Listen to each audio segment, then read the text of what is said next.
बुद्ध के उपदेशों से सत्य, गंगा के निर्मल तट, माता वैदेही की जन्मस्थली, ऐतिहासिक एवं गौरवशाली राज्य बिहार की बेटी इस हरि के भूमि में स्थित केंद्रीय विश्वविद्यालय को अपना प्रणाम प्रस्तुत करती हूँ। मैं एक रचना के साथ प्रस्तुत हूँ जिसका शीर्षक है शहीद का खत। यह खत सैनिक राष्ट्र सुरक्षा के लिए सरहद पर तैनात अपने अंतिम क्षणों में परिजनों के नाम लिखता है। खत की शुरुआत एक शायरी के साथ होती है कि यूं तो तुम्हारे इश्क पर ये जान भी कुर्बान है, यूं तो तुम्हारे इश्क पर ये जान भी कुर्बान है, पर मादरे वतन पे अपना इश्क भी कुर्बान है। सबसे पहले सैनिक अपनी माँ के चरणों में चंद पंक्तियां समर्पित करता है। माँ तुम्हारा लाडला रण में अभी घायल हुआ है, माँ तुम्हारा लाडला रण में अभी घायल हुआ है, पर देख उसकी वीरता को शत्रु भी कायल हुआ है। रक्त की होली रचाए मैं प्रलय कर दिख रहा हूँ, माँ उसी शोणित से तुमको पत्र अंतिम लिख रहा है। युद्ध था भीषण, युद्ध था भीषण मगर न इंच भी पीछे हटा हूँ, युद्ध था भीषण मगर न इंच भी पीछे हटा हूँ। माँ तुम्हारी थी शपथ मैं आज इंचों में कटा, एक गोली वक्ष पर कुछ देर पहले ही लगी है, माँ कसम दी थी जो तुमने आज मैंने पूर्ण की है। तो छा रहा है शाम ले लो आँख के आगे अंधेरा, फिर उसी में दिख रहा है माँ मुझे नूतन सवेरा। कह रहे हैं शत्रु भी, हाँ कह रहे हैं शत्रु भी, मैं जिस तरह शैदा हुआ हूँ लग रहा है सिंगनी की कोख से पैदा हुआ। कहते हैं वे पिता बड़े सौभाग्यशाली होते हैं जिनकी अर्थी को उनके पुत्र कांधा देते हैं।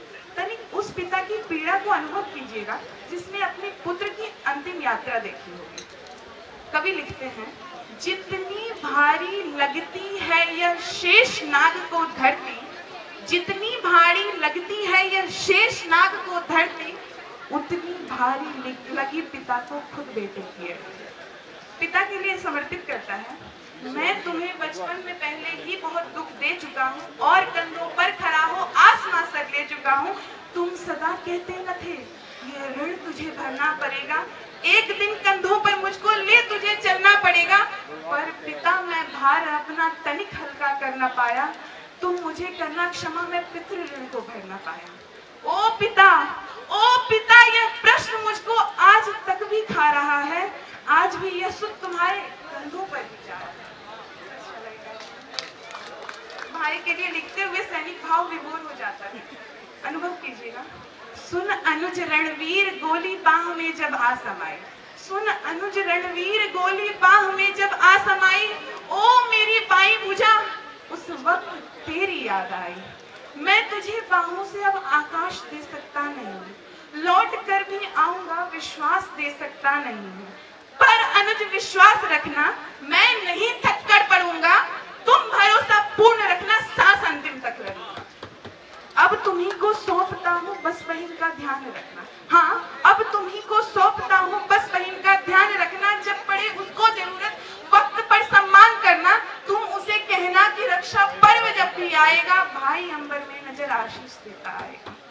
सैनिक अब तक सबसे कुछ कह रहा था, परंतु चिट्ठी की अंतिम पंक्तियों की ओर बढ़ता हुआ वह अपनी पत्नी से अधिकार पूर्वक कुछ मांगता है। अंत में तुमसे प्रिय मैं आज भी कुछ मांगता हूँ, अंत में तुमसे प्रिय मैं आज भी कुछ मांगता हूँ। है कठिन देना मगर निष्ठुर हृदय हो मांगता हूँ कि तुम अमर सौभाग्य की बिंदिया सदा माथे सजाना, पाँव हाथ में चूड़ी पहनकर पाँव में मेहंदी रचाना।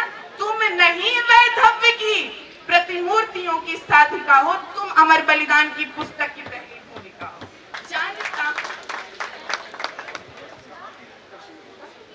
जानता हूँ बालकों के प्रश्न कुछ सुलझे न होंगे। बच्चे पूछ रहे हैं मम्मी से पापा कब आएंगे।